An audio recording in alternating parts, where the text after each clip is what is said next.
sheikhs, the Tasawwuf sheikhs, or other ways, right? Like you have big masjids that get built, or in the West you have universities that they build a university, it continues for 500 years, 1,000 years. For Sufi sheikhs or awliya Allah, from whatever I can see, it's not that they concentrate on building, let's say like the Shaykh Nakshibendi didn't build a university or something like that. They build a tariqat and it's passed. And even the work that they do in their time, it doesn't stay in that form. It changes. The jamaat changes, the people change. So what's the secret inside that it's kind of always transforming between generations? I don't understand. What is the secret in that? Like for example, from Grand Sheikh Abdullah to Sheikh Maulana, that they that Sheikh Maulana moved, so many of the people changed in terms of the Jamaat, and then it grew into something, it looks like it grew and it became into something else. And then between Sheikh Maulana to Shaykh Efendi, it's also there, it's not static, it's always, before Grand Sheikh Abdullah it was something different when it was in Dagestan. I understand all that. What's the question? Why do they make it like that? Yeah, why do they make it like that? Because things change. You cannot have something that is unchanging. An institution is unchanging. A religious institution is unchanging. Everything changes. And religion has to be alive, and spirituality has to be more than alive. Islam is a living religion, it's not dead, you understand? Which means that it has to move according to the times, it has to influence the time, and the time has to influence it. Not the asas, not the foundations, but how you move according to that.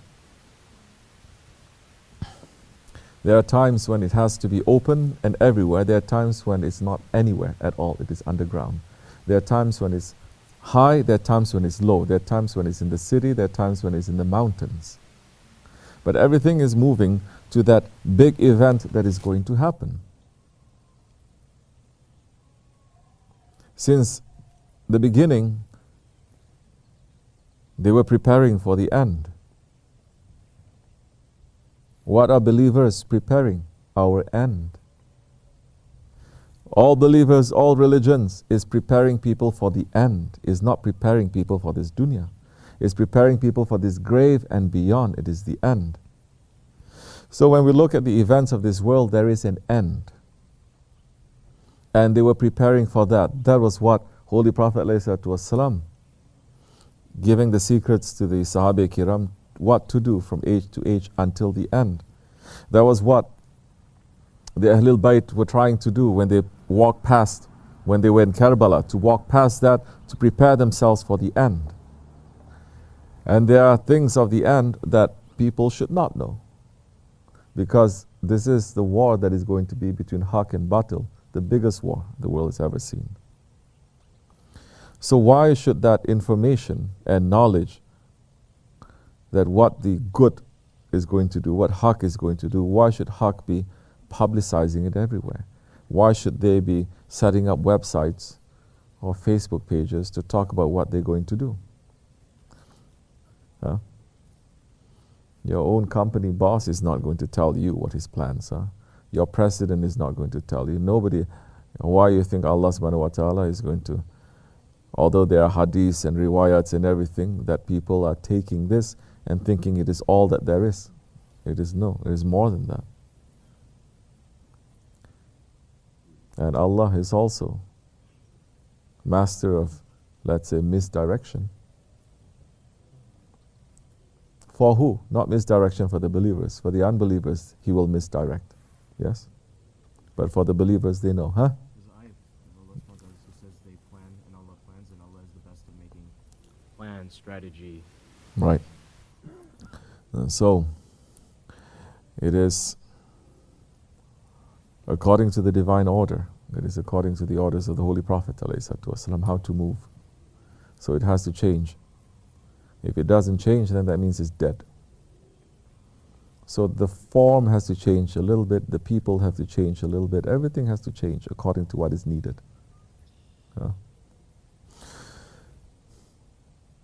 Then you must know what is needed. That must be taught. If you're not taught what is needed, If we're not here, we're not taught what is going on. We'll live our lives just like grass too. No real objective. Our objective is just going to be the objective of our family, our society, everyone around us. Just what? Oh, now is the time you should get married, get a better job, go to masjid once in a while, have children, be better, and that's it. As a believer, this is it. Kafirs can live like that, not us. Because believers live for the sake of Allah. What does that mean? Allah has plans for the believers. Allah has plans for this world. Allah is the best of planners. So if you're a believer and you don't know those plans, you don't know what you're supposed to do. And our Prophet has said that 1400 years ago, what is going to happen, how you're supposed to behave. And the saints and the scholars, they've already said that also. If you're not holding on to all of that, then you're just going to live like grass and die like grass. Your life is going to become very, very small. And all saints, they have said, live up to your legend. All saints are saying, you are not understanding how huge you are, how special you are, how valuable you are, how important you are in this world. Don't be idiot, wake up. Yes? So, if it doesn't change, it does not have life.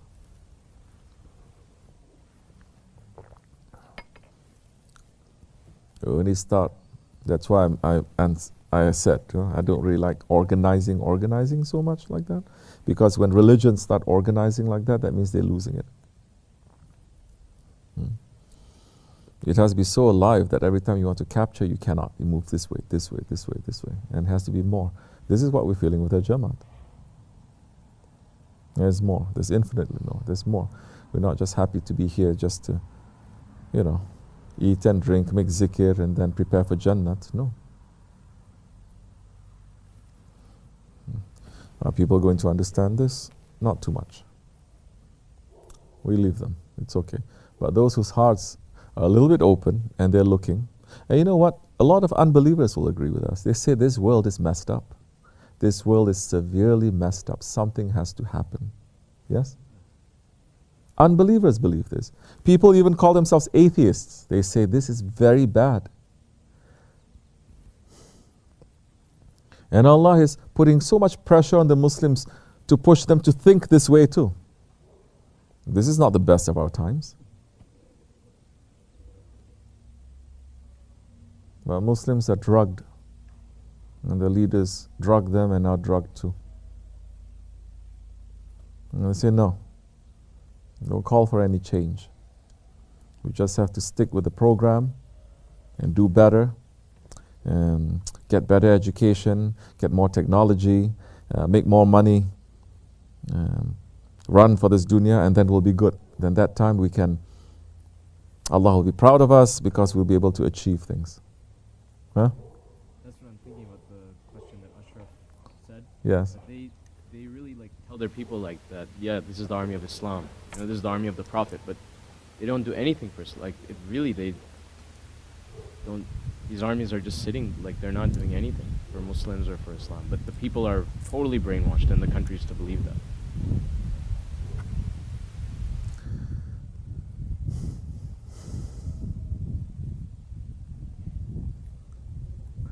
The sincere ones will understand, from the head or from the feet. They will wake up and they will understand. One day they will. And there's a different plan for them too. Shaykh Efendi had said this 20 years ago. He says the world will start dividing.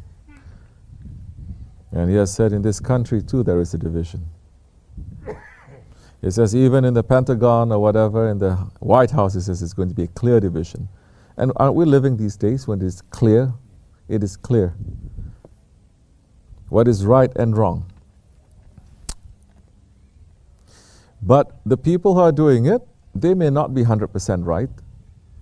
The people who are doing the wrong, they may not be 100% wrong, but we know what is right and wrong. At least it is clear. You understand? We're not saying one political party is pure, the other one is completely black. No. All of them, they are pretty terrible. But One is standing up for a little bit more better than the other one. Look through the eyes of Allah and His Prophet ﷺ.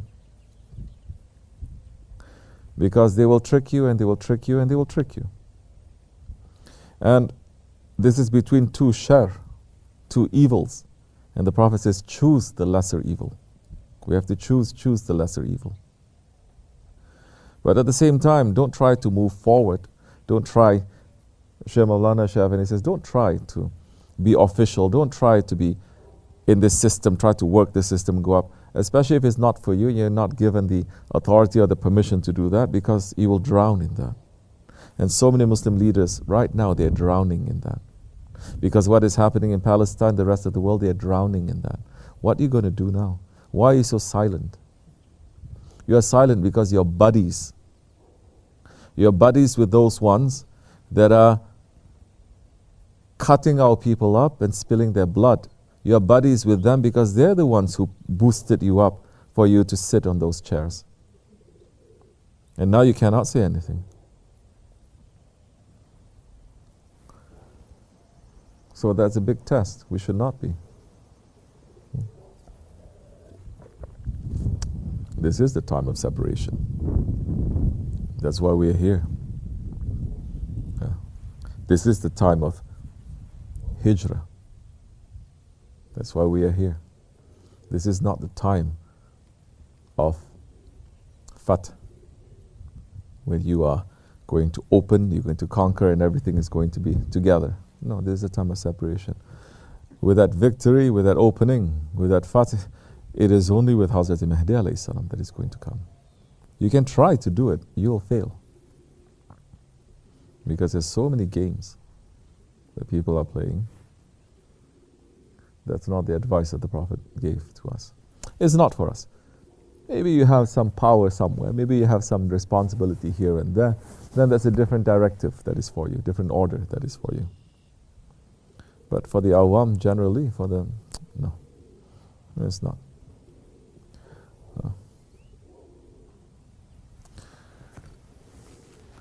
Yeah. Allah keep us safe. Afiyat olsun. Drink your tea.